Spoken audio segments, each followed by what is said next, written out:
What's up guys, I'm Nathan and in this video I'll be showing you guys the updated anime dimensions tier list for the new Dio update. Literally years into the game's release, we finally have our first JOJO character added.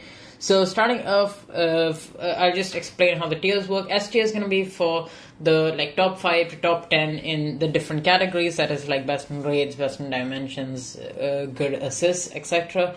A tier is going to be for very good characters but just aren't the best. V tier is going to be the best characters for beginners. C tier is going to be characters that are okay for beginners, and D tier is going to be characters that are bad even for beginners. Starting off with Dio. Dio has pretty fast abilities that do a lot of damage. His third ability does not do much damage, but it stuns the enemies and it allows you to spam your first and second moves, which makes it a very strong move as well. The ultimate has good AoE. It does take some time, but it has good pet energy gain, plus it does good damage. He's definitely a solid character in S tier and the best character that is obtainable right now, because, well, he's just good in everything. Like, he's good as an assist, though he does not have any side abilities, but still he's one of the highest DPS assists. He's pretty good on dimensions, at least if you've got average stats.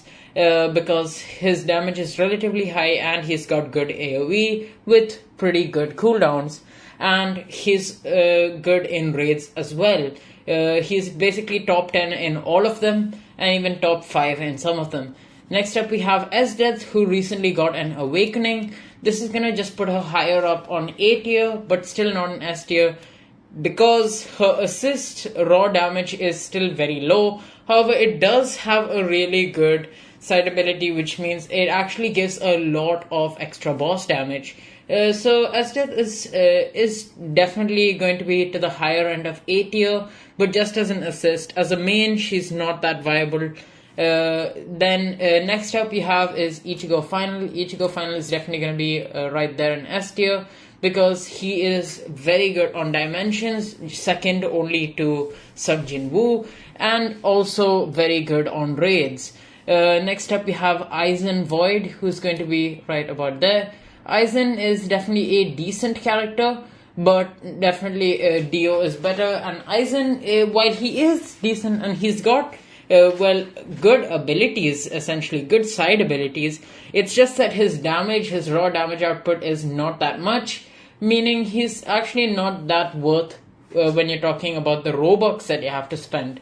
Then we have Christmas Alter, who's going to be right here, putting her below Ichigo, because while she is kind of better overall, you need Kurumi to make her actually good. But once you have Kurumi, then she's top in dimensions as well as raids. However, do not use her as an assist. Next up we have Makima.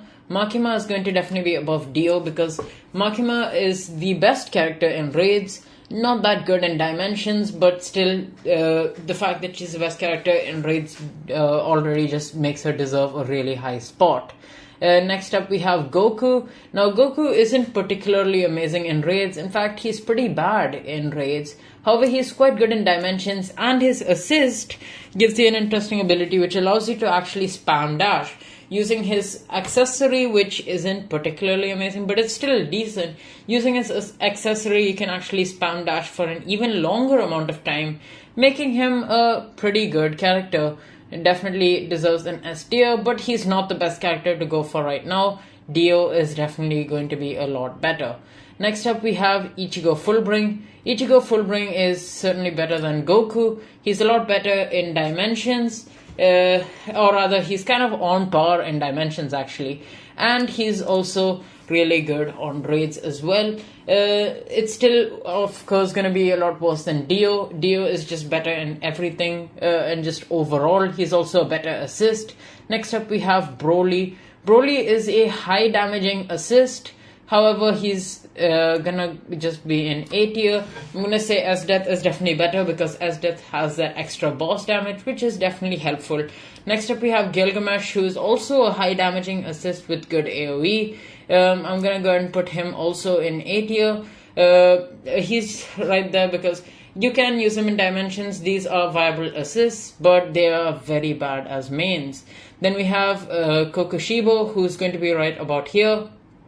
Kokushibo is very good on dimensions and decent in raids. Then we have the regular ESDEATH, who's going to be right there. Karakuri, who you can spam all of his moves with his ultimate, but he does really less damage, and his ultimate has an extremely long cooldown, which is why he's pretty bad. Levi, without Awakening, is alright. It's got good mobility, but it's not amazing.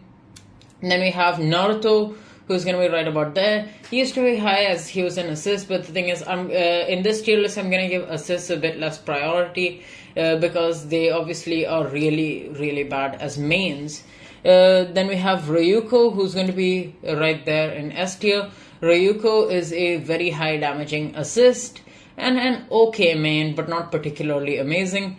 Then we have Alice. Now, Alice actually isn't terrible, but you definitely should not buy her for boss rush tokens. It's just not at all worth it. If you drop her, you can use her, but yeah. She also heals, so she's kind of like a support. I'll go ahead and put her right about here. Then we have Witch Megumin. Witch Megumin has good AoE, but is only viable on things like Time Challenge, and she's just not that good for anything else. So I'll go ahead and put Witch Megumin right about here. Then we have Rengoku. Rengoku is going to be right here because Rengoku is a fairly good assist, but his Awakening just makes the assist a lot better. Then we have Chainsaw Man. Chainsaw Man can be spammed, but his damage is definitely on the lower side. So I'm just gonna go ahead and put him right about here. He's definitely going to be, I would say, below ESDEATH, because ESDEATH is definitely a very solid assist now. Then we have Saber, who's going to be in C tier. Definitely don't get this gem character. Bakugo has good mobility, but it's not really worth to get. Yu-Gi-Oh is going to be one of the best characters you can get for beginners because he has lifesteal, he's got full AoE. On 2 of his moves, he's got a really good dash skill. Gojo is pretty good, but you need extremely high stats to use him. So if you don't have really good stats, then it's not really recommended. I'll go ahead and put Gojo right about here. Then we have Kaneki. Kaneki is going to be in C tier. Kaneki is similar to Katakuri. You can spam all of his moves with his ultimate. However, his moves do pretty less damage, and the ultimate once again has a long cooldown. Then we have Megumin, who has just a bad moveset. Okay damage, but no iframes, and you get locked in place. And Naofumi is just a support and not an amazing support. Then we have Genos. Genos is definitely decent for beginners, but there are better options. But he's going to be like top C tier. Then we have Todoroki. Todoroki is also decent, but kind of outdated. Then we have Vampire Toga as well as Winter Spirit Leah, who are relatively good characters. We have Zenitsu, who also has mobility, but is worse than Bakugo. We have Emiya, who is going to be right about here. He's decent for the 800 gems, but there are better cheap options. Then we have Rimuru, who's going to be like top C tier. Rimuru is definitely decent, especially as an assist. As a main, he's got an okay moveset. However, his second move kind of lets him down since you get locked in place without iframes. Asuna is going to be top C tier. She's the best value gem character that you can get if you're really desperate and can't afford a 1600 gem character for whatever reason. Then this is definitely a good character. She's got 2 dash moves and a movable ultimate. She's got amazing mobility and also really fun to use. Then we have Zoro, who's going to be right here. He also has decent value. Then we have All Might, who's going to be right about there. Rukia is, well, she's decent. She's actually not that bad for the fact that she's pretty cheap. But, well, yeah, she's D tier. Then we have Akuma or Shinra. Shinra is a decent character. Actually, his moveset is very good. It's just that his ultimate really, really lets him down. His ultimate is just, it barely does any damage and it has very less AoE. Then we have Sukuna, who is definitely not worth to get. Then we have Gray. Gray is going to be, well, definitely a D tier. He's not that good. Sasuke is going to be higher than Gray because he does have mobility. His first move, Chidori, if I'm not mistaken, actually makes him move really fast. Akaza is actually decent because his ultimate lets you use resets all of his cooldowns, so you can actually kind of spam him, which is nice to see on a 300 gem character. Then we have Asta. He's decent, not that good though. Itadori is actually not too bad for 200 gems. But these characters, you honestly should just save your gems. If you get them as a drop, you can use them. Tanjiro you get for free after like some days of playing, but he is definitely not that good. Natsu is decent. Sakura is definitely good because the thing is Sakura is extremely cheap, and additionally she does okay damage, and at least you won't have a problem with dying because she heals. So for a beginner, yeah, she's not a terrible character to use. Killua is meh. Goku is, yeah, he's not that good. There's better options even for starter characters. Then we have Tengen. Tengen I'm gonna put right there. Tengen does more raw damage than ESDEATH, but I'm gonna give ESDEATH's boss damage a little bit more priority than Tengen. Then we have Levi, who's going to definitely take a spot up there in S tier, because Awakened Levi is extremely good on Dimensions and even pretty solid on raids. So I'm gonna go ahead and put him right about here. Awakened Levi is definitely pretty good. Then probably not as good as Dio though. Dio is just overall a bit better. Then regular Ichigo is definitely the best starter character that you could get in my opinion. Luffy is, yeah, he's also really bad. Then we have Vampire Luffy. He's alright, but not that good. Plus, he was like completely RNG to get in the first place. I'm gonna go ahead and put him like towards the bottom of A tier. Then we have Shadow Esper. Shadow Esper is not bad by any means, but he's not that good either. He's still going to probably be lower on S tier, like right about here, but it's just not worth to buy him because if you've got this many like speed rate tokens, then you honestly should save them for Shadow Monarch. Then we have Shanks. Shanks is going to be right about there. Shanks has a decent moveset, pretty good damage output, and overall a decent character to use. I'll go ahead and put him like right there. Then we have Naruto, who's also a fairly good starter character. Then we have Naruto Beast Awakening, who's going to be right about there. Naruto is really good on raids, on dimensions, and a pretty usable assist as well.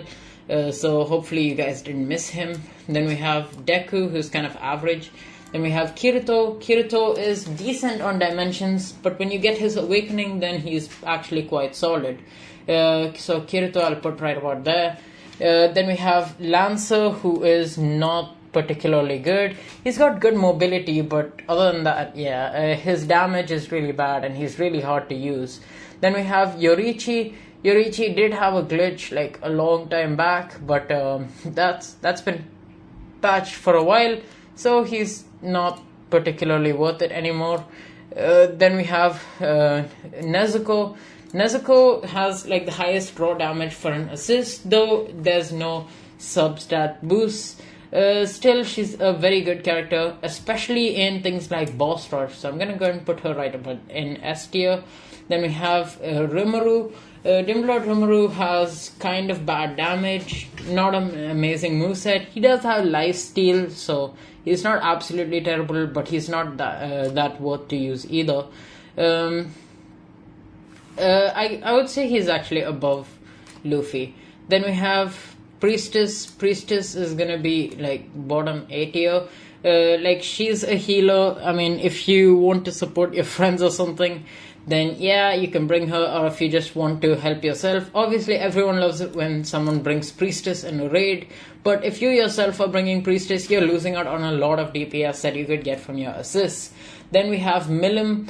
Milim is used to be the best character to use, but well, she's not anymore. That's why I'm gonna move her a lot lower now. because the thing is, Milim is still good. If you use Kurumi, she's still one of the best characters in raids, but she's not viable on dimensions. She's also a bad assist. Christmas Altar is just a perfect replacement for her, because anyway you need Kurumi, so might as well use Christmas Altar. Then we have Saber, who's also a very good starter just because of her really good burst damage. Then we have Eren, who's going to be like right about here, because Eren is pretty spammable. He's good on a time challenge, but no one really does time challenge anymore, so that's why I'm actually moving him down from his spot in S tier. This is just based on like overall usefulness, especially as mains. Then we have Gojo. Now Gojo is pretty good as an assist, but as a main, well, he's okay, but not amazing. His ultimate though does have really good range and AoE, so I'll go ahead and put him in a solid spot in A tier. Then we have Shadow ESDEATH. Shadow ESDEATH is basically ESDEATH but even slower, so that's definitely not a good sign.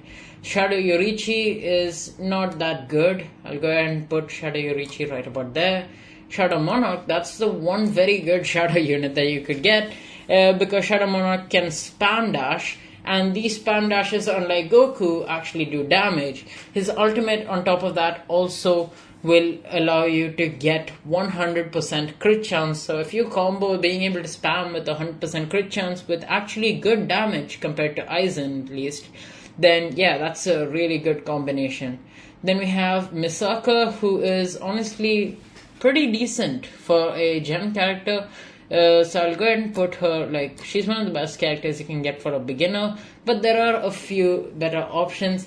Esper is still very good. He's good on dimensions, he's good on raids, he's just good as an assist as well. He's just good for everything, so he's gonna take a solid spot up in S tier. Dio is a bit better at everything. The thing is, Esper was mainly relying, he also, just like Dio, did not have a lot of mobility, but just raw damage and AoE carried him. Similarly for Dio, Dio is just a slightly upgraded Esper, to be fair. Then we have plus an additional stun move, which is appreciated. Then we have Rimuru. Rimuru already has a problem of very slow cooldowns, so Shadow Rimuru is, yeah, just no, don't get him. Then we have Diablo, whose ultimate actually gives you invincibility, and this is just an assist, so he's actually pretty good. I'm gonna go ahead and rank him right about here. Then we have Astolfo. Astolfo is a meta support, so I'm gonna put him right there because you, for those leaderboard runs and stuff in raids, you always are gonna have someone bringing in Astolfo to give you that crit, plus obviously the partner trait. But yeah, Astolfo I'm actually moving up because you do need him as a support to actually get really high damage. Obviously, it needs to be like a friend of yours or something bringing him or maining him. You can't really do anything if you yourself are using this character. You'll just be helping someone else out. Then you have Luffy Gear 5. This is a decent character, but not particularly amazing in anything. I'll go ahead and put him right about here. Then we have Shadow Eren. Now Eren is mainly relying on his spammability, so when we are taking Shadow Eren, the thing is that's just making him lose the one thing that he's needed for, so he's gonna be a lot lower. Then we have Karakuri Summer. This was a pay-to-win character, if I remember correctly. He's not terrible, but he's definitely not that worth it either. I'll go ahead and put him right about there. Then we have Luffy's Awakening, who will be right here. Still not above Tengen, because Tengen is viable as an assist and a dimension main. Saber's Awakening is going to be like low B tier because she does have raw damage, but still it's not worth to waste anything on Awakening this character. Priestess is going to be right there. Then we have Gojo. Now Gojo already has relatively slow cooldowns, so Shadow Gojo just makes it a lot worse because his first two moves are already really slow, so he's gonna be a lot lower, like right about here. Then we have Rengoku's Awakening, which is definitely good because it's gonna have decent damage pretty fast and it's giving you a buff, which is definitely good. Then we have Kirito. Kirito is pretty good. Like, he's mainly used as an assist, not as a main. So Kirito, to be fair, actually I might move Astolfo down, because don't bring Astolfo for yourself. If you want a friend to bring it or something, then it's fine, but otherwise, yeah, it's just it's not worth bringing him, because his assist is pretty bad, and the assist is not going to be giving you the buff that you want, so that should be a fair position for him. Then we have Kirito. Kirito is mainly good, like I said, as an assist, usually used in dimensions. We also have ESDEATH now, who can also be used for a similar purpose. So, not really sure where to put Kirito. Kirito would be probably like just above Tengen. No, Kirito would be like definitely S tier, because he's still very viable as an assist in dimensions. Then we have Zoro. Zoro is decent, once again an RNG unit. He's gonna be like right above Yorichi. He's okay in everything, not amazing in anything. Then we have Rumoru's Awakening. Rumoru's Awakening is going to be like in B tier, or maybe in bottom A tier. I'll probably put him in bottom A tier. It's still not worth getting this Awakening, but like, it's the damage of the Awakening move itself is definitely decent. Priestess Shrine, once again, just a support unit. If you want to bring her, then sure, you're gonna be making other people happy, I guess, if that's your thing. Then we have Obito. Obito is pretty solid on mainly time challenge. And also he's pretty decent in things like dimensions. I'm gonna go ahead and put him right about here. Then lastly we have Power or Blood Fiend. This is once again a pretty good character. I'm going to go ahead and put her right about here. She's decent on dimensions. And she's got a really good moveset, because especially made for dimensions, because the thing is, with this character you can actually use your moves, you can kind of spam them, because she has reasonable pet energy gain, and you can move around with her ultimate, so you don't waste any extra time or damage. Overall, a decent character, for gems at least. So I'll go ahead and put her right about here. And yeah, that's pretty much it for this tier list. So thank you guys for watching. Make sure to like and subscribe if you haven't already. If there's anything you disagree with, let me know. I'll make the necessary changes in the comments. And I'll catch you guys in the next video. See ya.